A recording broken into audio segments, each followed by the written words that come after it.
केंद्र सरकार अटल पेंशन योजना के तहत न्यूनतम पेंशन लिमिट को बढ़ा सकती है। बजट में इस पर फैसला हो सकता है और इस योजना के तहत न्यूनतम गारंटीड पेंशन मासिक पेंशन को बढ़ाकर 10,000 रुपये किया जा सकता है।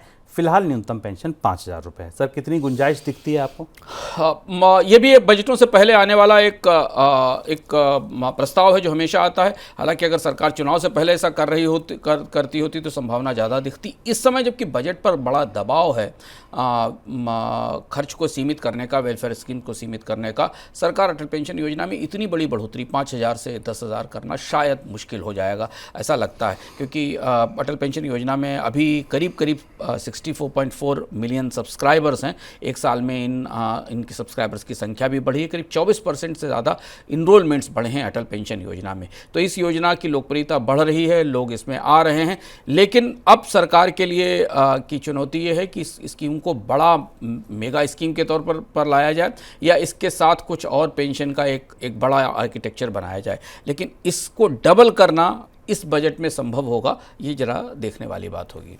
सर, दूसरी तरफ जो ग्लोबल ब्रोकरेज फर्म है गोल्डमैन सैक्स, उनका ये कहना है कि भारत सरकार के ऊपर कर्ज ज़्यादा होने की वजह से वो इस तरीके की जो सोशल वेलफेयर योजना है इन पर ज़्यादा खर्च नहीं कर पाएंगी। इसे आप कैसे देख रहे हैं? यही बात हमने कही थी शुरुआत में कि भारत बजट जिस स्थिति में आ रहा है वहाँ अब सरकार के सामने दो सबसे बड़े लक्ष्य हैं। ग्लोबल बॉन्ड मार्केट में जाने के बाद, भारत के सॉवरेन बॉन्ड लिस्ट होने के बाद सरकार को कर्ज में कमी करना ज़रूरी है और अधिकांश इस तरीके का खर्च सरकार की तरफ से कर्ज के माध्यम से किया जाता है।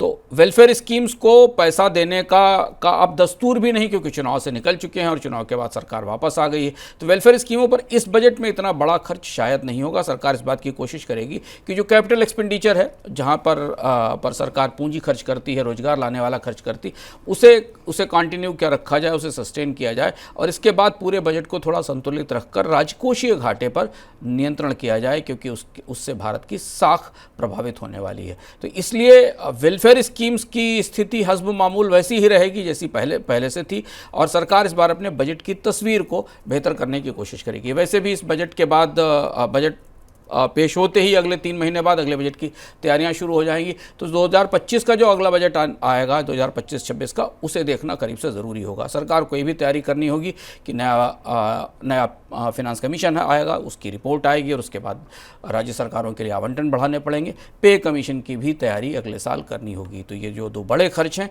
इनको देखते हुए सरकार अपने बजट में वेलफेयर स्कीमों के पर खर्च को सीमित रख सकती है। एफएमसीजी कंपनियों की तरफ से अप्रैल और मई के दौरान प्रोडक्ट्स के दाम घटाए जाने के बावजूद बिक्री में बढ़ोतरी नहीं हो पाई है।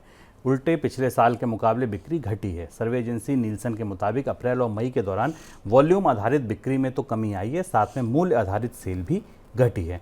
सर, फिर आगे का रास्ता क्या बनता दिख रहा है कंपनियों के लिए? ये खबर थोड़ी चिंताजनक है, सरकार के लिए भी और बाजार के लिए भी। और ऐसे हम लगातार कहते चले आ रहे हैं कि भारत की आम खपत टूट रही है और आम खपत लगातार सिकुड़ रही है। प्रीमियम उत्पादों की बिक्री तो बढ़ रही है, लेकिन जो सामान्य खपत के उत्पाद हैं उनमें लगातार कमी आ रही है। कंपनियों ने इसमें जो मार्जिन्स गिरे थे, उन मार्जिन्स को कम करने के लिए कीमतें बढ़ाने की कोशिश की और उसका उल्टा असर हुआ है, क्योंकि कीमतें बढ़ने के बाद खपत और ज़्यादा गिर गई है।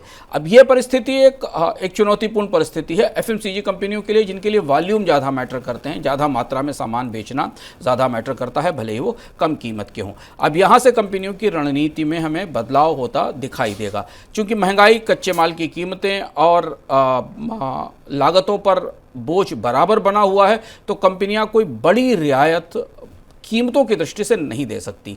तो कोशिश ये होगी कि पैकेजिंग बदली जाए, डीलर रिटेलर नेटवर्क के लिए इंसेंटिव्स बढ़ाए जाएं ताकि बिक्री बढ़ाई जा सके। इस की रोशनी में अगर आप कंपनियों के रिजल्ट्स देखना चाहते हो, जो कि अब रिजल्ट्स का सीजन शुरू हो गया है, तो आप ये इस बात का संकेत है कि एफएमसीजी कंपनियों से इस पिछली तिमाही में और आने वाली तिमाही में किसी बहुत अच्छे या बड़े शानदार प्रदर्शन की उम्मीद नहीं की जानी चाहिए।